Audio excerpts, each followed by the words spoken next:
आप मन के प्रपंच में मत फंसिए। आप सीधे डायरेक्ट हृदय के अंदर आपको जो अच्छा महसूस हो रहा है, ध्यान रखना, अच्छा,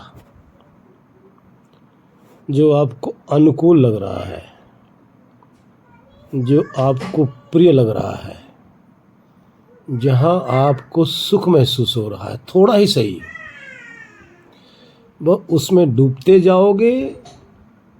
मन ऐसा भाग जाएगा, विचार ऐसे चले जाएंगे कि आपको पता ही नहीं चलेगा कि मन कब गया, कहाँ गया, कैसे गया। आपका काम है लगना। आप वहाँ लगोगे, सारे भूत अपने आप भागेंगे, भगाना नहीं पड़ेगा, सारे भूत भाग जाएंगे। मन का भी, विषयों का भी, शरीर का भी, परिवार का भी, समाज का भी, धन का भी, दौलत का भी, व्यापार का भी, सब अपने आप भागेंगे, भगाना नहीं है। अगर आप इनको भगाने का प्रयत्न करोगे तो और आएंगे। यदि चाहो कि ये हटें और फिर मैं आगे चलूं, और आएंगे। फिर आपके बस की बात ही नहीं रहेगी आप उसको भगा सको। ध्यान रखो, जितना मन को भगाओगे, हटाओगे कि हट जाए तो मैं अगला काम करूं, उतना ही मन आपको और बेचैन कर देगा, परेशान करेगा। इसलिए कुछ इनके साथ छेड़खानी करना ही नहीं है। हमारा काम सिर्फ इतना है, आपके हृदय आकाश के अंदर, वहाँ आपका निवास स्थान है। जिसको आकाश हम कह रहे हैं, हृदय आकाश कह रहे हैं, वो आकाश तत्व ही ईश्वर है। और वहीं से आपके अंदर, आपके हृदय के अंदर शांति की अनुभूति होती है। वहीं से आपको, जब वहाँ आप अनुभव करने लग जाएंगे तो वहाँ गदगद होने लग जाएंगे।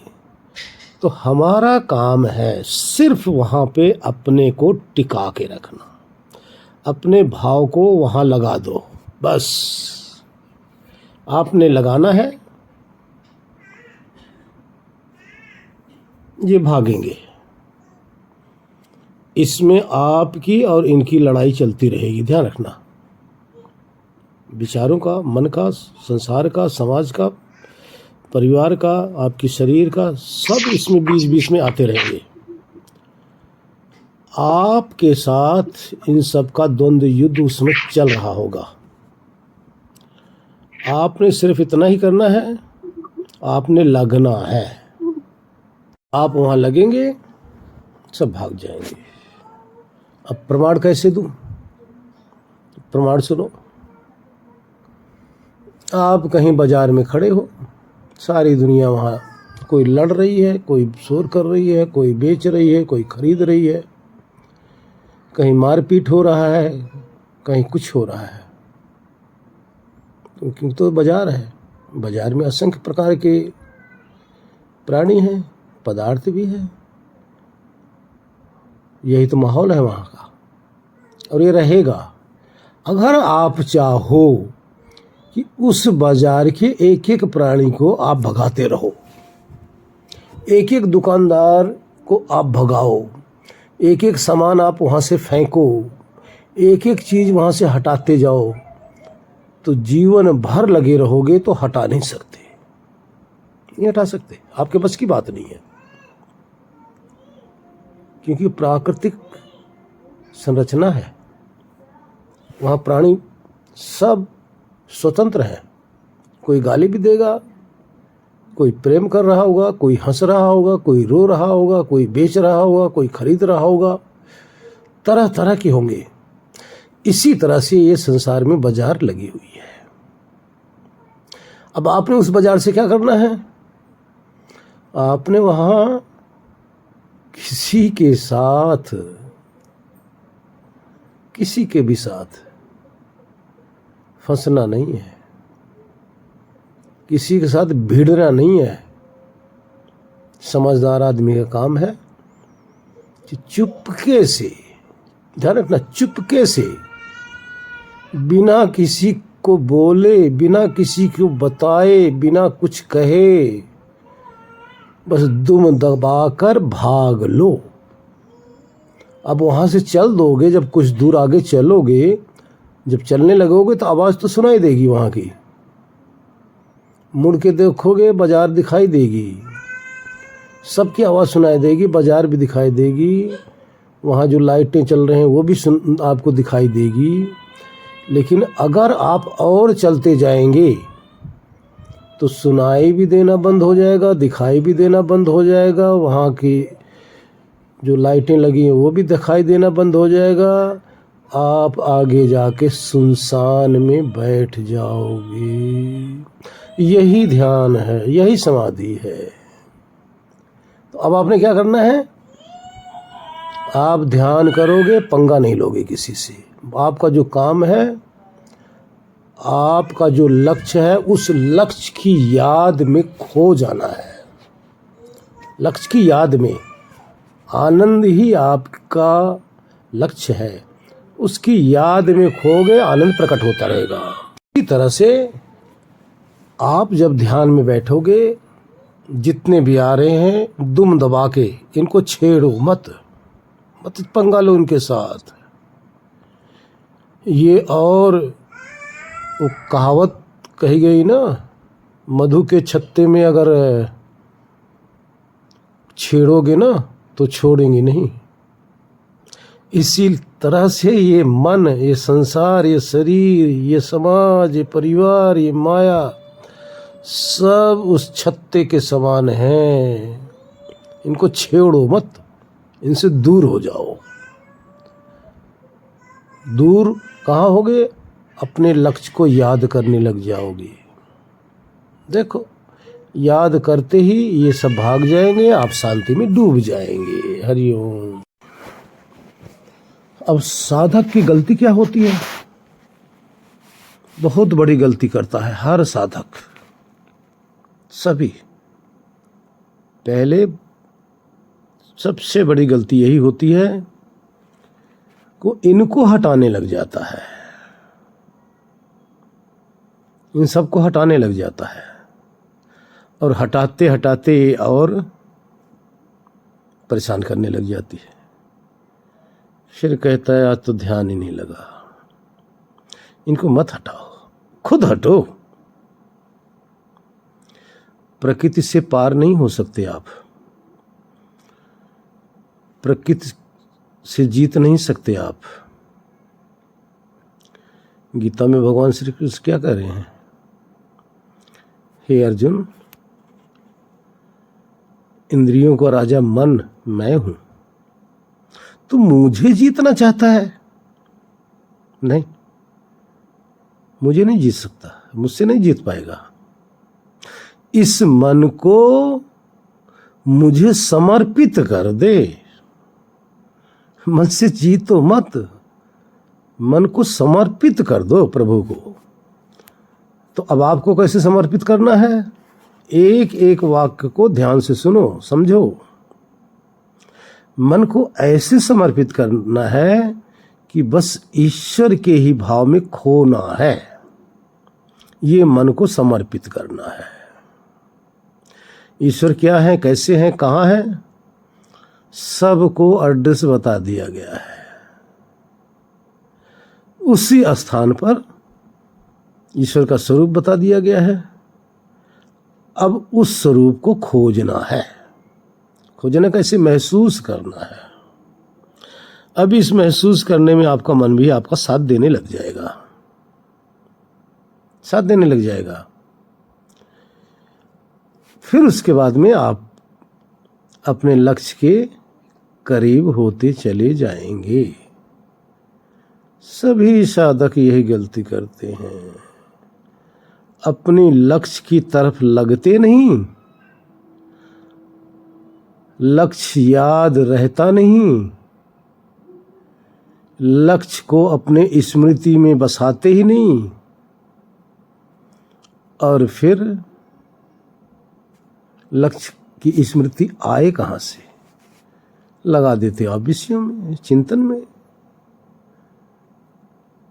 तो इस तरह से सावधान होने की आवश्यकता है।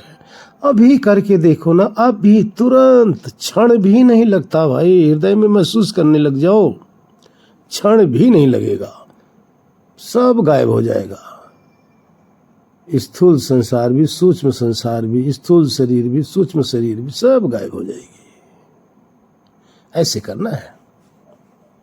आज डॉक्टर साहब ने एक वीडियो डाला था, सबने सुना होगा, बहुत अच्छा था।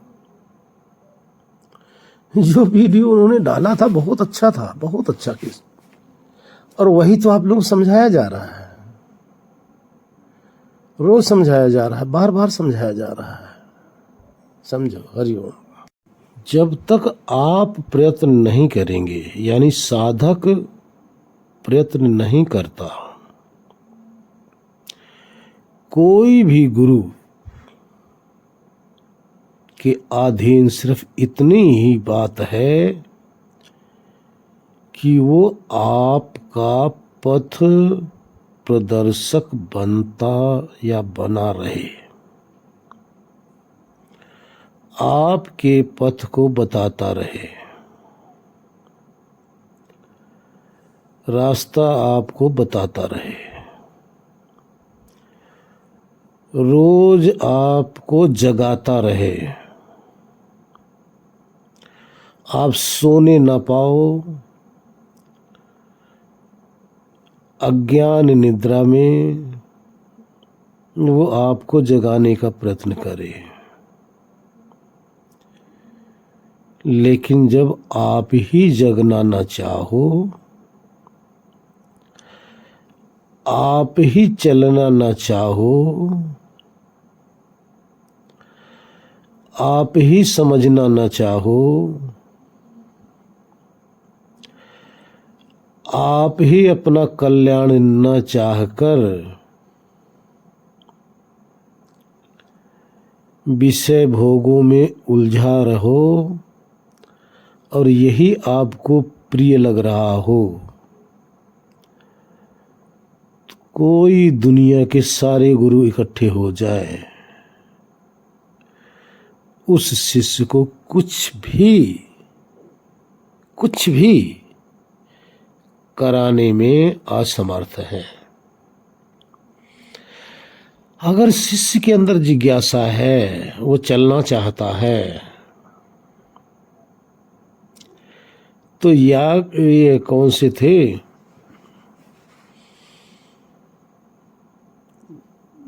द्रोणाचार्य के कौन से गुरु थे? द्रोणाचार्य, एकलव्य। हाँ, एकलव्य। अगर चलना चाहे तो एकलव्य की तरह कहीं से भी सुनकर वो अपना कल्याण कर सकता है। देखिए, अर्जुन हर को सिखा रहे थे प्रत्यक्ष, एकलव्य सिर्फ दूर से देख लिया, और इन लोगों से अधिक उस मार्ग में निपुण हो गया, क्योंकि लगन थी। अगर लगन नहीं होगी, कोई कुछ नहीं कर सकता। आप लोगों के समक्ष बार बार हमें एक बात कहने के लिए मजबूर होना पड़ता है, और वो मजबूरी हमारी है।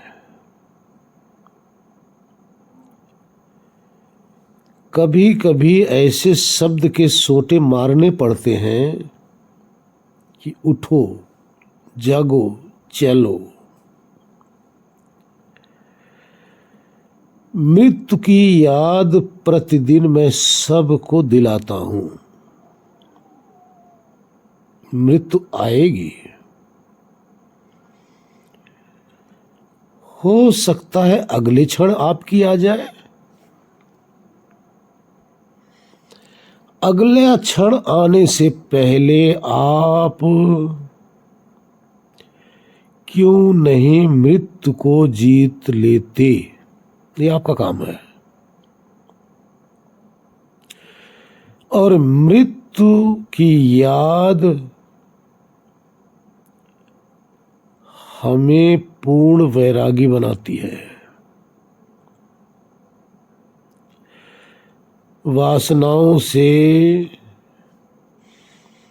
संसार की मोह माया से विरक्त कराती है।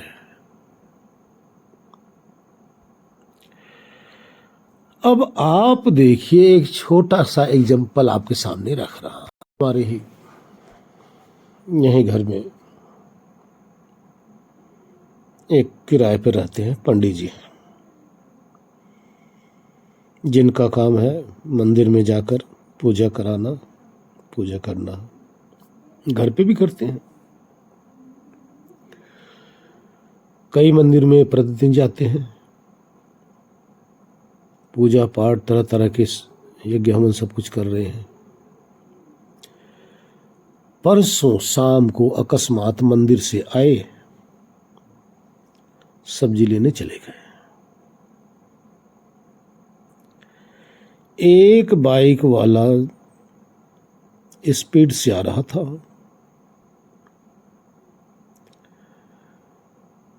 इनको चोट मार दिया, इनके कूल्हे की हड्डी टूट गई।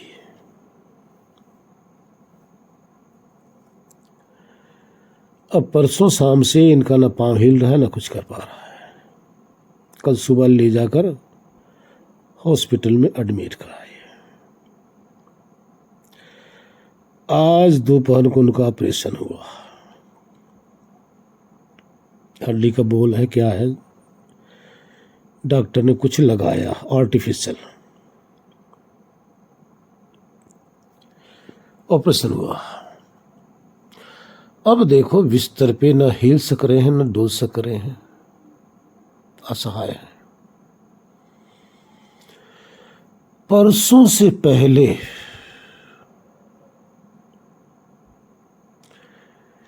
इस हड्डी के विषय में या शरीर के किसी के पार्ट्स के विषय में उनको जरा सा भी कोई ख्याल नहीं कि ऐसा भी कुछ है, ऐसा भी मेरे पास गॉड गिफ्ट है। वही नहीं, किसी को भी नहीं, सबको, जितने भी हो ना, सब निश्चिंत बैठे हो, क्योंकि अभी आप सब पूर्ण हो ना, साधन संपन्न हो ना परमात्मा के दिए हुए साधन से। इसलिए ज्ञान नहीं हो रहा, ध्यान भी नहीं हो रहा है, परवाह भी नहीं कर रहे हो। अब देखिए, लाखों रुपए उनका ऑपरेशन में लग रहा है, और फिर भी तकलीफ कितनी, कमी क्या, छोटा सा झटका लगा, हड्डी क्रैक, सारा ज्ञान, ध्यान, भक्ति, पूजा पाठ, अहंकार सब धरा का धरा रह गया। अब उसको आर्टिफिशियल के लिए लाखों रुपए लग रहे हैं। अब पता चल रहा है कि उसका कितना महत्व है या कितना महत्व था, जिससे हम सब उदासीन हैं, अनभिक्ष हैं। विचार करो। और फिर भी वो चीज जो परमात्मा की दी हुई वो ओरिजिनल नहीं बन सकती। भाई स्टील की प्लेट वगैरह तो लगेगी,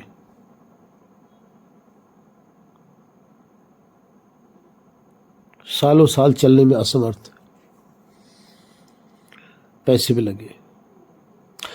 हम सबको बिना पैसे के पूरी की पूरी शरीर मिली हुई है, जिसकी कई करोड़ों की कीमत है। कहाँ? अगर अंग बेचते हैं तब। लेकिन जब हम सब लेके आए हैं, जब इसमें बैठे हैं, तब तो फ्री में मिली है ना। और विश्वास भी नहीं है, विश्वास भी नहीं हो रहा सबको, किसी को भी, कि किसी ने दिया हुआ है। लेकिन चौधरी बनकर इसी में सारे बैठे हो। विचार करो, हड्डी टूट जाएगी लेकिन आप नहीं टूटोगे, मांस फट जाएगी लेकिन आप नहीं फटोगे, चमड़ा चिथड़े हो जाएंगे चमड़े के, आपका कुछ नहीं होगा।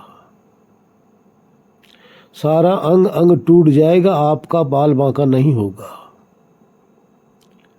लेकिन आप इसमें रहने के लायक नहीं रहोगे। भाई यही तो होगा ना, इसमें रहने के लायक नहीं रहोगे।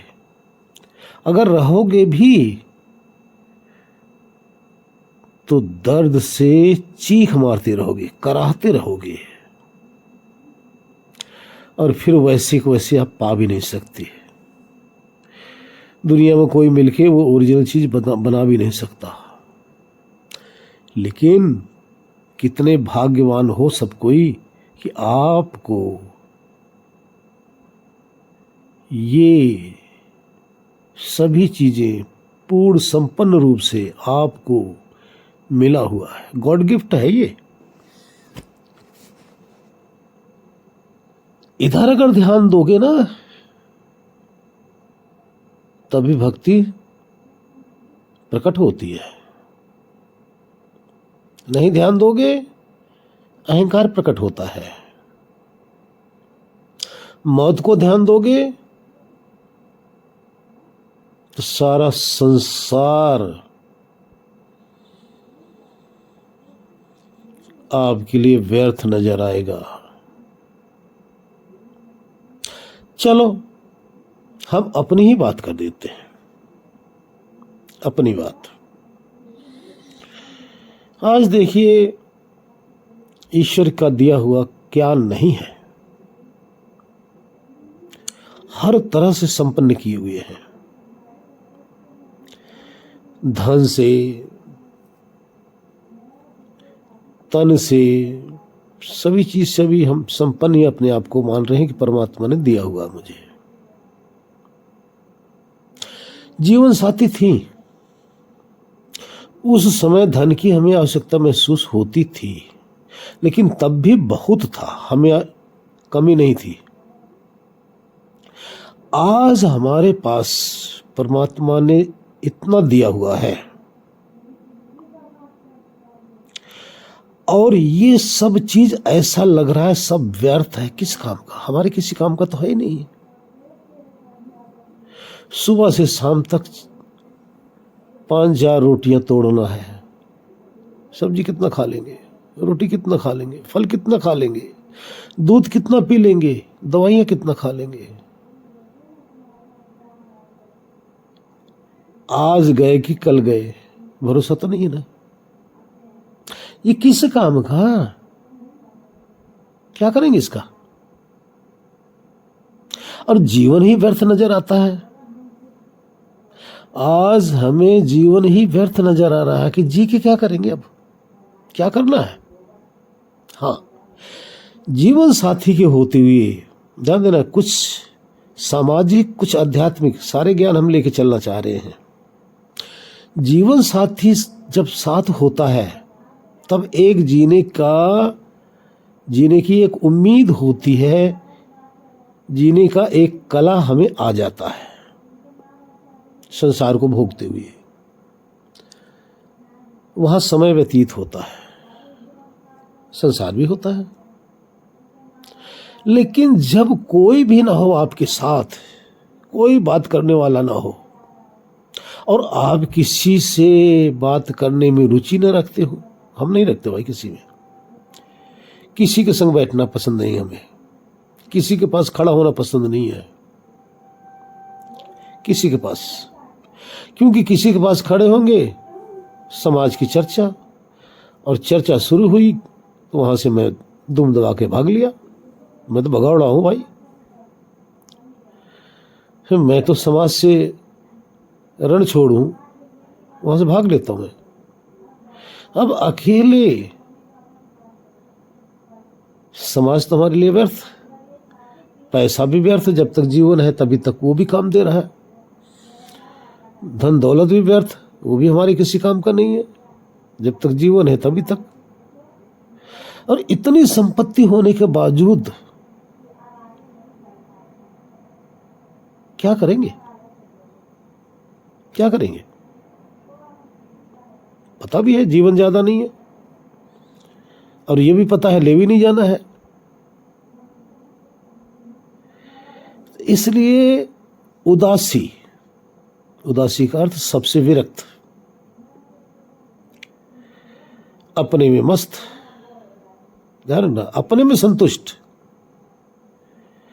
ना हमारे लिए दुनिया है, ना हमारे लिए माया है, ना हमारे लिए समाज है, ना हमारे लिए घर गृहस्थी भी बची है। ध्यान रखना, घर गृहस्थी साथी के संग, उसके बाद घर गृहस्थी भी नहीं है, फिर जीवन किस काम का? जो करना था कर लिए, जो पाना था पाल लिए, अब उसमें रमण कर रहे हैं, मौत का इंतजार कर रहे हैं, उस मृत्यु का जिससे भयभीत होकर सब उससे बचने का उपाय ढूंढ रहे हैं, और हम उस मृत्यु का से बचने का उपाय न खोज करके उस मृत्यु के इंतजार में रह रहे हैं। आए और हम चले, क्या रह गया यहां संसार में?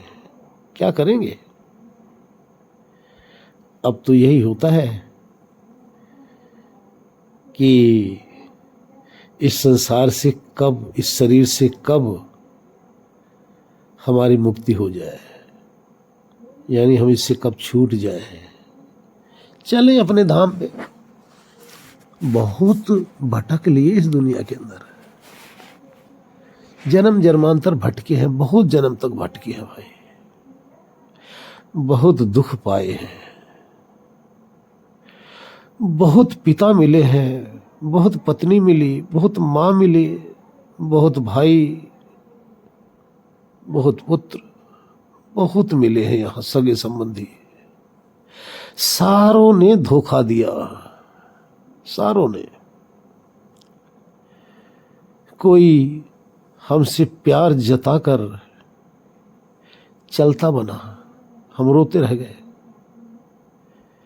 किसी से हम प्यार जताकर हम चलते बने, वे रोते रह गए। कोई धन हमने सारी उम्र इकट्ठा किया, उसके छोड़कर हम चलते बने, और उस धन के चक्कर में जो पाप पुण्य किया उसको भोगने के लिए फिर नरक में आना पड़ा।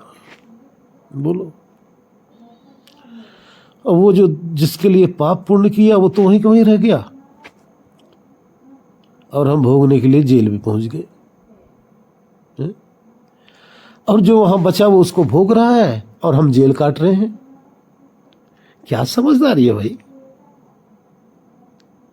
अरे भाई, जेल जाने से बचो, जब पाप करोगे तो जेल जाओगे जाओगे, क्योंकि परमात्मा के द्वारा बनाई हुई जेल है। और तो और देखिए, संसार भी जेल और शरीर भी जेल, सूक्ष्म शरीर भी जेल, कारण शरीर भी जेल, जेल में जेल, जेल में जेल है। कारागार के अंदर कारागार, फिर कारागार के अंदर कारागार। कितने कारागार में हम लोग फंसे पड़े हैं। क्यों? इसीलिए ना, भोगने की लालच में हमने किसी को दुख दे दिया, अपने सुखी होने के लालच में किसी को का धन छीन के उसको दुखी कर दिया। लो अब बदला तो परमात्मा देंगे। और हम उसको भोग तो पाए नहीं, थोड़ा सा भोगे, बाकी तो 10 मिल के और भी भोग रहे हैं परिवार में। किया हमने, 10 भोग रहे हैं साथ में और मजे वो ले रहे हैं। जेल हमें जाना पड़ रहा है। क्या समझदारी है भाई। और जितने भी हैं संसार में ना, कीड़े मकोड़े, पशु पक्षी, सांप बिच्छू, जितने भी है ना, यही सब हमारे भाई बंधु बनते हैं। यही सब हमारे पति पत्नी बनते हैं। कभी सांप की जोर से आएगा तो बेटा बन के आ जाएगा, फिर डसेगा यहां। इसी तरह से समस्त 84 में से जो आ रहे हैं ना, यहाँ हमारे भाई बंधु बन रहे हैं। और फिर उन्हीं के लिए हम जेल जाने के लिए तैयार हैं। ये अकल अगर आ जाए ना तो हम जेल जाने से बच सकते हैं, लेकिन नहीं आती। भोग विलास की लालसा जो है ना, ये हमारे को डुबा देती है, खींच ले जाती है, खींचती है। देखो ना, समस्त संसार हवा पानी आग मिट्टी तो है, और हम भोगना क्या चाह रहे हैं इसी को। हम चेतन हो के मिट्टी में मिलना चाह रहे हैं, अपने आप को मिट्टी में मिलाए चले जा रहे हैं अपनी आदतों से। लेकिन जो अमृत हमारे अंदर है, जो ब्रह्मलोक हमारे अंदर है, जहां साक्षात ईश्वर विद्यमान है हमारे ही अंदर, वहां ठहरना नहीं चाह रहे। साक्षात ईश्वर, सारी सृष्टि का मालिक, जिसके द्वारा भोग विलास का सारा साधन आपको मिलता है ना, वो देने वाला हमारे अंदर बैठा है। वो भोगता नहीं, वो सिर्फ देता है, और हमारे भोगते हुए को देखता रहता है।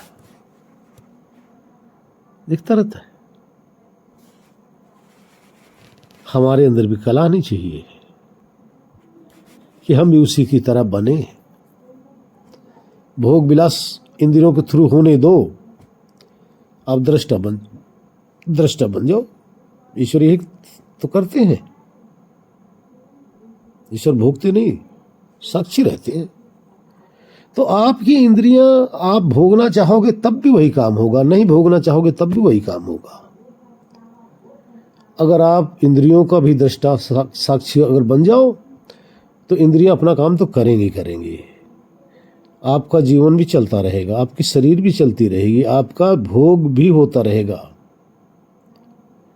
लेकिन आपके द्वारा कोई कर्म बांध नहीं पाएगा आपको। इस तरह से संसार में रहो, बचो, मुक्त कर लो।